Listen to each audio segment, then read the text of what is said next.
Today we'll be making Puerto Rican dumplings. Domplines, also known as arepas. These are the ones that you fry. You can eat them with codfish or you can eat them with beans.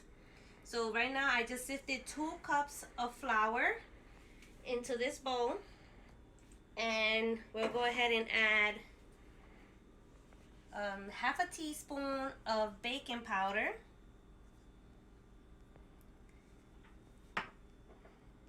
2 tablespoons of sugar, 2 tablespoons of melted butter,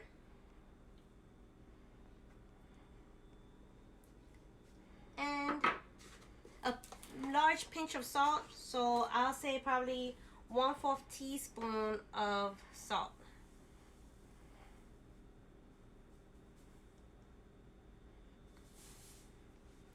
Go ahead and knead the dough. You could get a kneader and knead the dough with this. If not, you could do it by hand also. So while the machine is going, you go ahead and you start adding room temperature water until you get the dough at the consistency that you would like it. You don't want it too gooey, you don't want it too soft, and you don't want it too dry to the point that it's just breaking off or flaking off.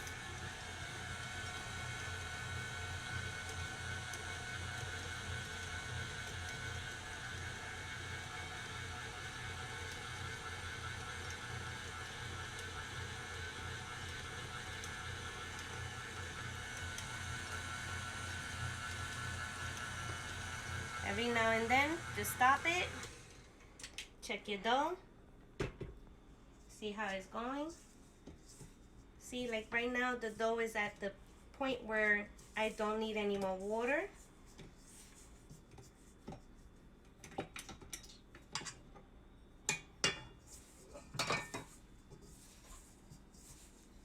So if you can see, the dough is grabbing onto all the little small pieces. I need it from inside the bowl so I can grab everything that's around.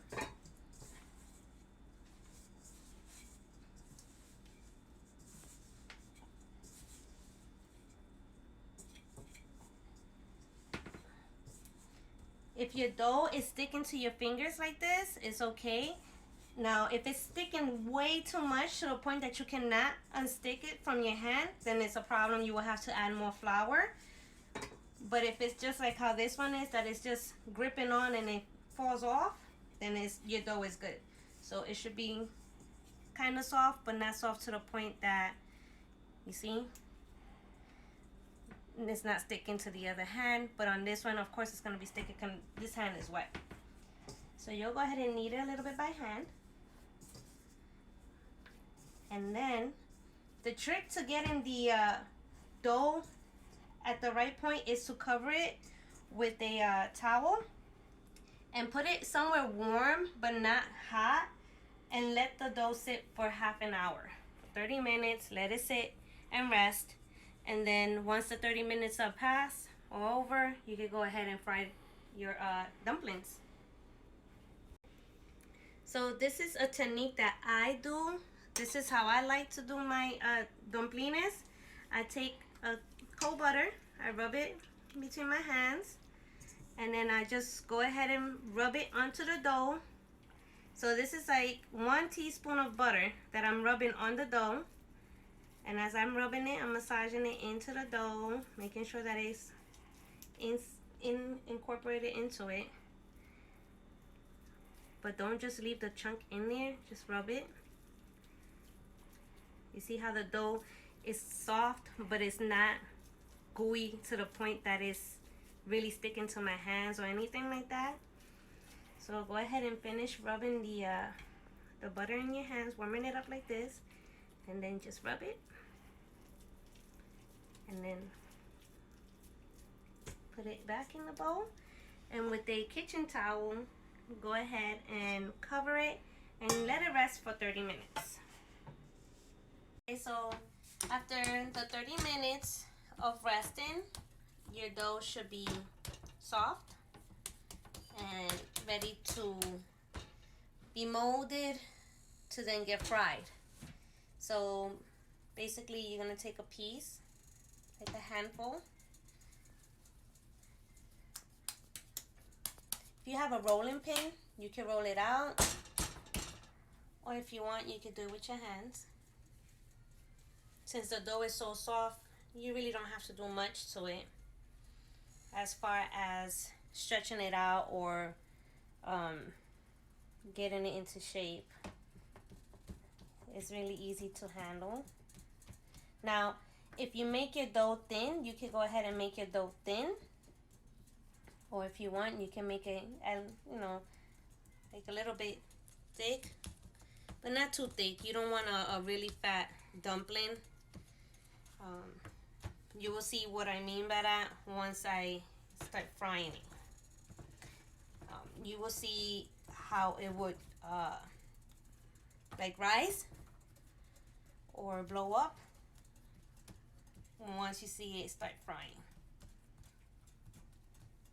Okay, so this one I'm gonna go ahead and throw it in because I already stretched it out enough.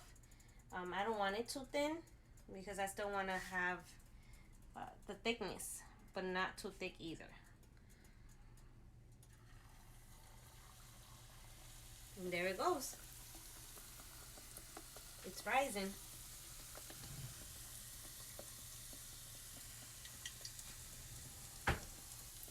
So basically you will cook it till it's like a light golden brown, not dark, because then it's going to give you a weird taste to it.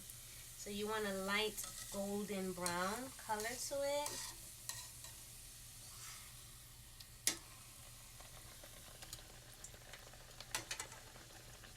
So just cook it on each side, like 2 minutes on each side, and then it should be done. Now with dumplings, you can eat it with bacalao, which is salt codfish, or you can eat it with beans.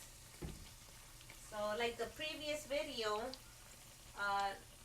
the one with the beans, you can use red beans, you can use pink beans. I prefer red or pink beans, and you can dip it into your dumpling. Now we go ahead and flip it again. That's the color that you're trying to aim for.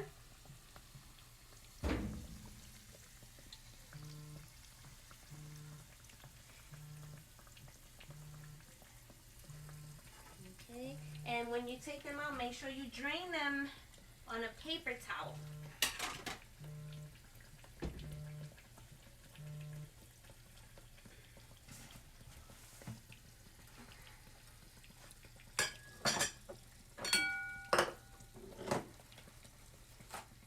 So that one is basically ready. Once you start seeing the air pockets and the bubbles, and your dumpling has already puffed up like this one,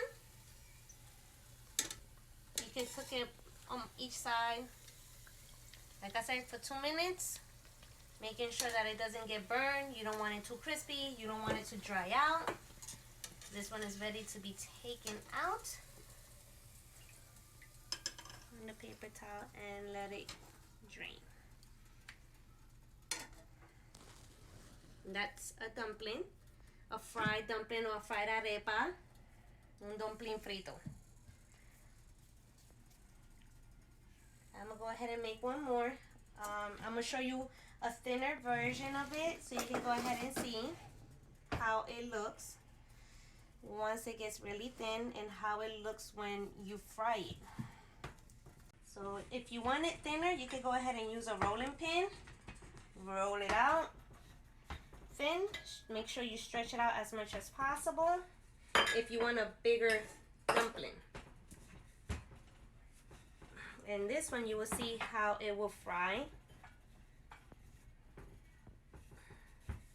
And you will see how it will puff up. Now, compared to that one, this one is much thinner.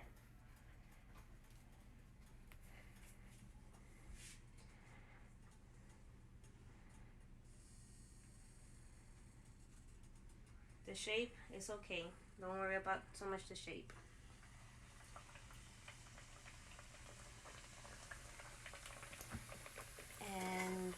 see the difference between a thicker dumpling and a thin dumpling.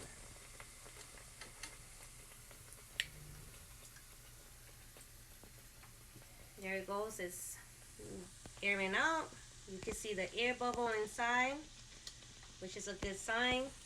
Some people like to make their dumplings with eggs so they could get this rising effect. I personally don't like it with the egg inside, since this method you could have it rise without having to add any eggs into it. The egg, to me, I feel like it gives it a weird flavor. It doesn't taste like the dumplings I was accustomed to eating as a child from my grandmother. So this is the version I remember eating, and I did try the ones with eggs, and I don't like it. It gives it like a cakey feeling or a cakey taste to it. This is more like the original old school version of it. Go ahead, flip it again. You see the nice golden color that it's getting. You got the air pocket. Now, a lot of people like the air pocket because you can fill it with ham and cheese and eggs, or you can go ahead and add, like I said, the salt codfish, or you can put your beans in that little pocket and you can eat it. And what I mean by adding eggs, you open the little pocket and you can put a fried egg in it, like a sandwich, or some scrambled eggs. You can throw some bacon, or turn it into a sandwich, ham and cheese. And it's like a nice warm hot bread. There goes that beautiful golden color. Give it a couple of more seconds on it, and then there goes your thinner version of the dumpling compared to this one, which is a little bit much thicker, as you can see. So I'm gonna go ahead and take out this one because it's already done. You don't want it too dark, like I mentioned earlier, because it will mess up the texture, it will mess up the taste to it. So there you go, you have the thinner version, as you can see, and then here's your thicker version. They're both good. It's just one will be a little bit more dense, the other one will be more flaky. So now the texture of it, the density, and what's the difference between a light one, a thin one, and a fatter one, you will see right now. The thin one, when you break it, you see it looks like bread. You see the layers, you see the flakiness, it's airy, it's light. Now, with the dense one, you see the thickness as you breaking it.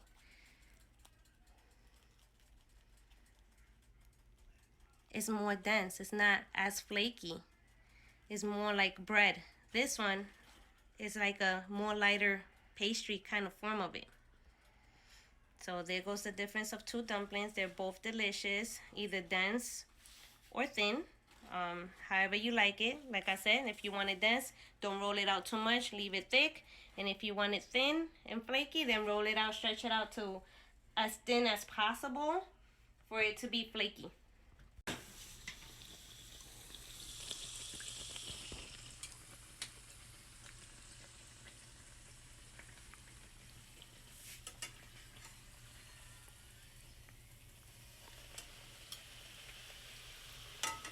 That's a perfect dumpling right there.